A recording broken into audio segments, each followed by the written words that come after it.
Hello दोस्तों, हम पढ़ेंगे भारत छोड़ो आंदोलन के बारे में। यह एक ऐसा प्रयास रहा भारत में, अप्रतिम प्रयास जिससे अंग्रेज़ों की रूहें कांप गई और उसके बाद उन्हें भारत छोड़ने पर मजबूर होना पड़ा। यह काफ़ी ज़्यादा मात्रा में या यूं कहे कि पूरे भारत में फैला हुआ एक बहुत बहुमुखी आंदोलन रहता है, जिसमें जो है नेतृत्वकर्ता नेताओं के गिरफ्तारी के बाद स्वयं की जनता ने ही अपने हाथों में इस नेतृत्व को ले लिया और बहुत ज़्यादा मात्रा में यहाँ पे आंदोलन काफ़ी बढ़ चढ़ के लोगों ने हिस्सा लिया। ठीक है, तो इस भारत छोड़ो आंदोलन के बारे में हम यहाँ चर्चा करेंगे। तो आइए चलते हैं। जुलाई 1942 में कांग्रेस की जो कार्य समिति की बैठक होती है वर्धा में, वहाँ गांधी जी के द्वारा भारत छोड़ो आंदोलन का प्रस्ताव की घोषणा की जाती है। ठीक है, 1 अगस्त 1942 को इन्हीं के द्वारा आगे चल के तिलक दिवस मनाया गया, क्योंकि बाल गंगाधर तिलक जी इस समय मृत्यु को प्राप्त हुए थे, तो इनका यहाँ पे तिलक दिवस के रूप में मनाया जाता है।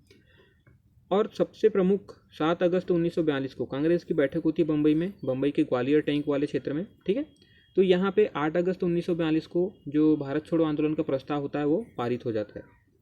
अब गांधी जी ने इस सम्मेलन में कहा कि अब जेल भरने से काम नहीं चलेगा, और उन्होंने अपना प्रसिद्ध नारा भी दिया कि करो या मरो। ठीक है, यहाँ पे गांधी जी के द्वारा ये बातें कही गई।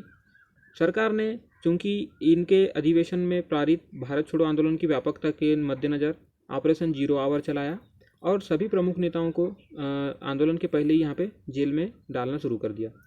परंतु गांधी जी ने चूंकि यहाँ पे अपना नारा दिया था करो या मरो, तो सभी लोगों ने इसको स्वनिर्देशित लिया और स्वनिर्देशित ही आंदोलन शुरू हो गया। पहले पहले तो सरकार के द्वारा काफ़ी प्रयास किया गया, परंतु फिर भी आंदोलन धीरे धीरे बढ़ता ही गया। ठीक है, पहली समांतर सरकार इस समय बलिया में चित्तू पांडे जी के द्वारा बनाई जाती है। एक अस्थाई सरकार का इनके द्वारा निर्माण किया जाता है, जिसे राष्ट्रीय सरकार नाम दिया गया। और इसका अगर विस्तार देखें तो बनारस से लेकर गाजीपुर तक इस सरकार का विस्तार रहता है, अर्थात अंग्रेजों को पूरी तरह से यहाँ से भगाकर अपनी सरकार की स्थापना कर दी जाती है। आगे देखें, बिहार नेपाल सीमा पर जयप्रकाश नारायण जी के द्वारा ऐसे ही एक प्रकार की समांतर सरकार बनाई जाती है, जो कि ब्रिटिश सरकार के ही समांतर होती है, और उन्हें हटाकर खुद का यहाँ पे बिहार नेपाल सीमा पे अपना शासन स्थापित कर देते हैं।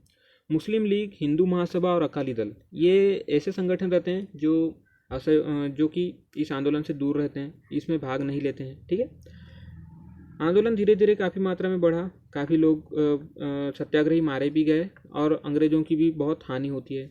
तो इसके जो भरपाई का कार्य है 13 फरवरी 1943 को सरकार ने इस हिंसा का पूरा दोषी गांधी जी और कांग्रेसों को सौंप दिया। ठीक है, तो इन्हें ही दोषी मान लिया जाता है अंग्रेज़ों के द्वारा।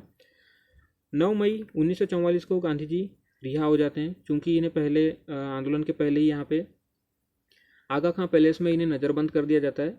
परंतु 9 मई 1944 को गांधी जी को रिहा कर दिया जाता है, और आगा खां पैलेस में इनके रहते ही उनकी पत्नी कस्तूरबा और उनके निजी सचिव महादेव देसाई जी मृत्यु को प्राप्त होते हैं। ठीक है, मई 1945 तक सारे नेता एक एक कर रिहा कर दिए जाते हैं, और इस समय तक आंदोलन भी काफ़ी धीमे गति हो जाती है आंदोलन की भी।